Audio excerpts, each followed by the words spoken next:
This is Pastor Charlie. Today is Wednesday, the 5th of May. I hope you have a happy Cinco de Mayo if you celebrate. I want to bring to you a devotion today for our Growing Deeper, Reaching Higher journey that we're undertaking together. Today, if you have been reading already, you will have read those verses from Deuteronomy chapter 24, verses 17 and 18. They read in this way: "You shall not deprive a resident alien or an orphan of justice. You shall not take a widow's garment in pledge. Remember that you were once a slave in Egypt, and the Lord your God redeemed you from there. Therefore I command you to do this."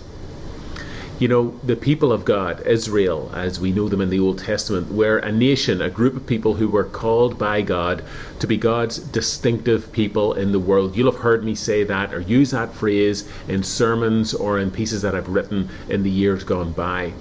And it's a very important phrase for me because it reminds me that we are still called to be the distinctive people of God.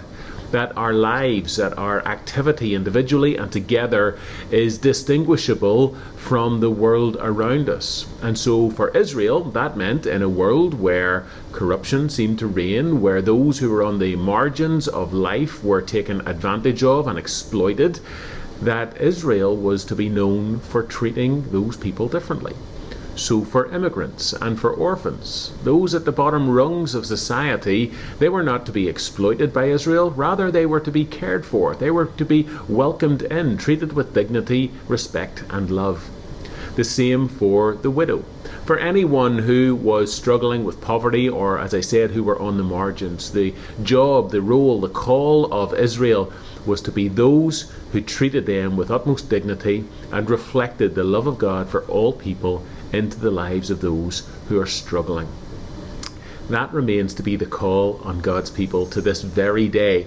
All of us called to be God's distinctive people. And so that brings us back to the text, and in our booklets we ask a very simple question and encourage you to reflect on that today. The question was this: how do the experiences of our church community motivate our actions and works of compassion and justice? I would say that it is our experience of life together, our experience of a God who calls us to be people of justice and compassion, that leads us to do things like feeding hungry people in our community, rolling up our sleeves, showing up, making sure that those who don't have enough food get enough food.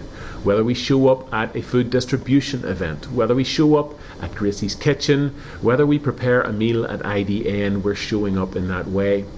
There are other ways that we bring acts of justice and compassion in the life of our church.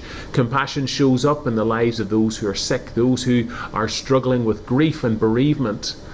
Compassion also invites us, and justice also invites us to show up in other parts of the world to bring care and to bring relief where there is great need and where people are struggling with issues of poverty.